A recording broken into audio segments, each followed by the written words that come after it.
I've always been around basketball. It's always been like something fun. It's always been just a part of my life. So playing basketball has just been a part of me for so long. So yeah. My goal on the court is to get D1 scholarship so I can get my degree and have a comfortable life. But off the court, make my life good, but also people around me. I don't like being around negativity and nothing. So if people around me can be happy, can be flourishing, that would be great for me. That would be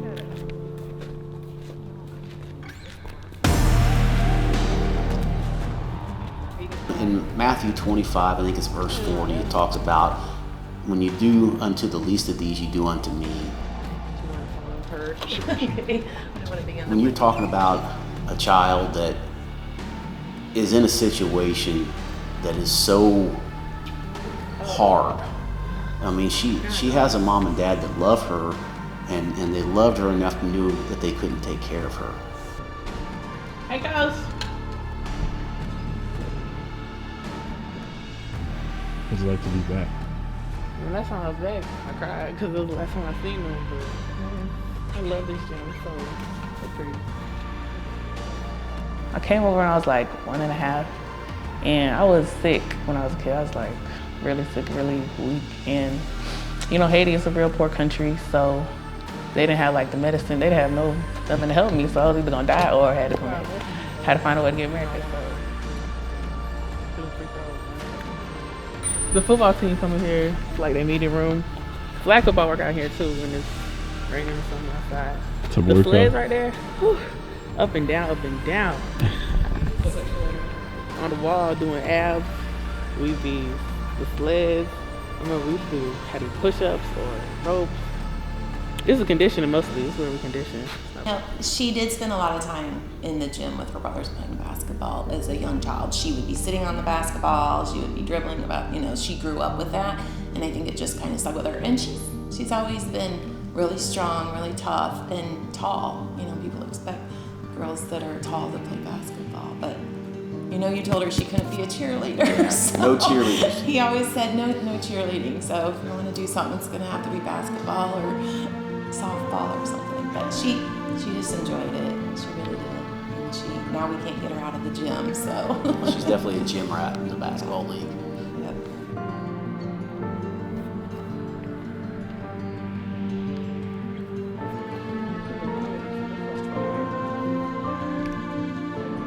As we look back, we've moved a few times.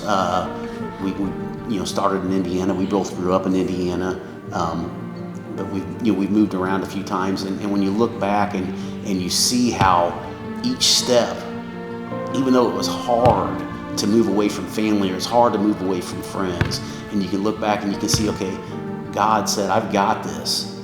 And you saw His working and how He set up each step. I always wanted to be a business owner. I worked in the plants. I was a plant manager for a long time. It was time for that to end, and God opened up the opportunity for the small business. And just everything that has happened in our lives is God's working in us. My parents got connected. They getting me adopted, but through legal troubles, through earthquakes, through just a lot of bumps in the road.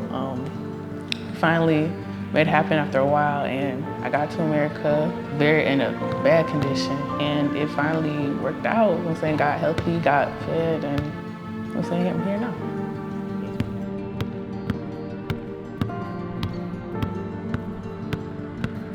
God's always had a story for Avery, because even when she was little, she's just overcome so many things. Like when she was just in Haiti, she was sick a lot. Like she would dehydrate really easily, and they would, always keep their eye on her just because she was so puny. Actually, Avery was there during the earthquake in 2010, and I'm gonna cry.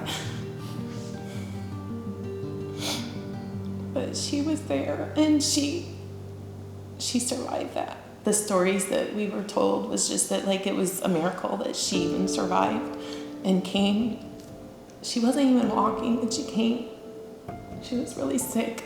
We had to like force feed her a little bit. She wouldn't eat or anything. They had to give her an IV just to get her on the plane. I knew I was gonna cry. I always knew God had a plan for her because of the things that she's overcome and been able to accomplish in her life.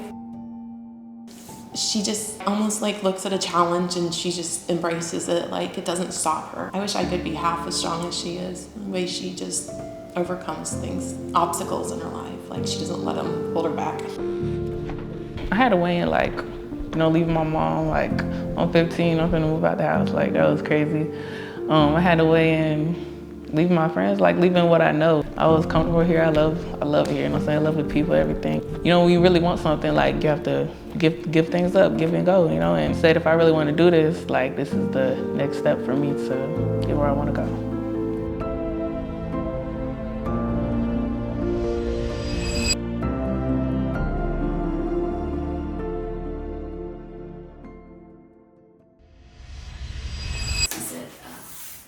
You didn't hear anything back from our system meeting on Monday?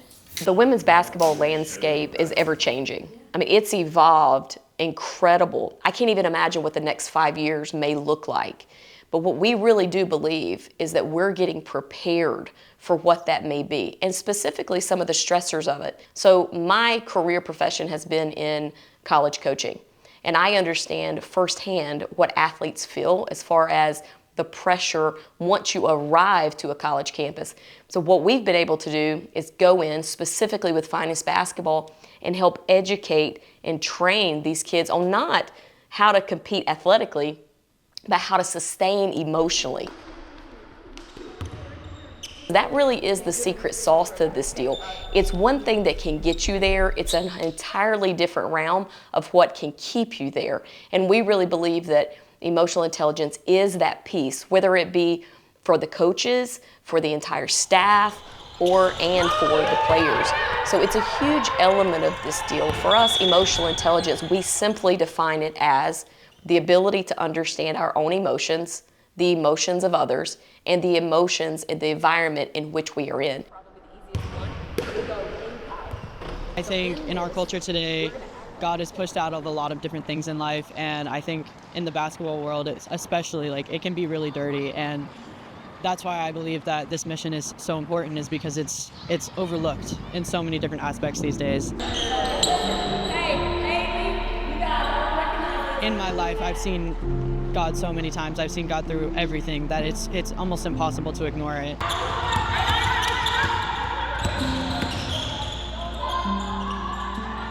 The summer before my senior year of high school, my dad was diagnosed with throat cancer. Obviously, this was a shock for me and my family, and I didn't exactly know where it was going to lead, but I knew that we had to trust God throughout the process because we had no control over it. We had to trust the doctors and just hope and pray for the best. The first week of my senior year, I was going back and forth from the hospital. I was driving 35 minutes from school straight to the hospital, and then another 35 home every single day to go see my dad. And a lot of the times, I didn't even necessarily, I would spend maybe an hour or two just hanging out with him, but it was hard. I mean, couldn't eat, couldn't sleep.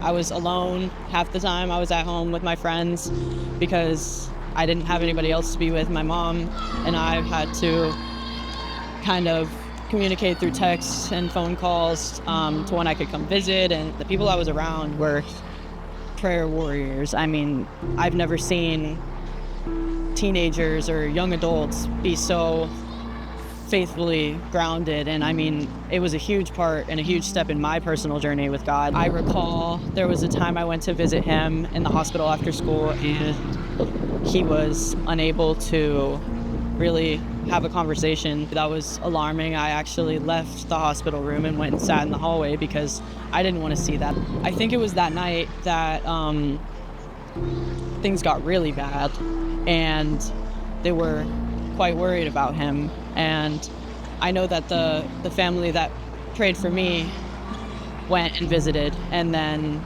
that night they prayed and prayed and prayed for him and brought it to God because that's all we could do. And when that occurred, God performed another miracle, and he saved my dad.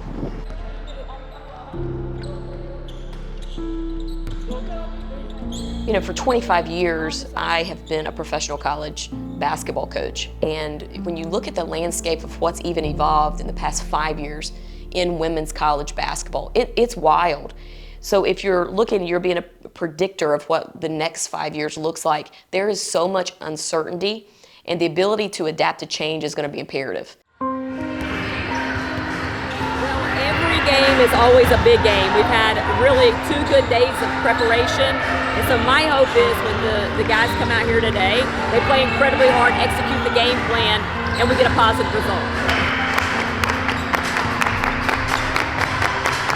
So I can tell you for sure that from an emotional intelligence capacity, your ability to not only adapt to change, but to show consistency is a huge result of this. They get into a heated situation and they're not playing as well as they want to play. And the typical response right now for young people is, I quit, this is too hard, take me back home. These kids will show more resiliency, they're going to show more grit, they're going to show more perseverance inside of this training of what we are working with them consistently on.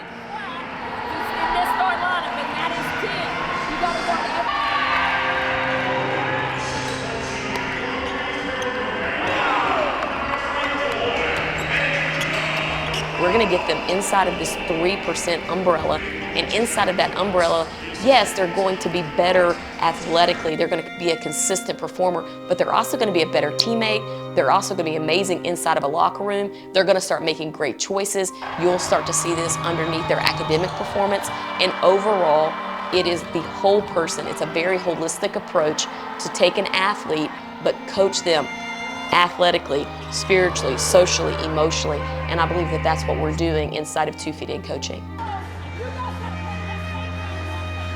All athletes are going to face adversity, whether it's someone getting sick or playing time or injuries, it's bound to happen. And I mean, I've experienced it firsthand. I tore my labrum right after I signed to come play basketball at Barry, and that was obviously really hard for me. I had faced quite a bit of trouble in the past 2 years with my dad and with getting injured and having to take 6 months off right before college started. It obviously was a lot to deal with, and through it all, on paper, it was the worst 2 years of my life. But in reality, it was probably the biggest, most impactful 2 years of my life, because it sealed the deal with my relationship with God. And throughout everything, God prevails, and He will continue to prevail.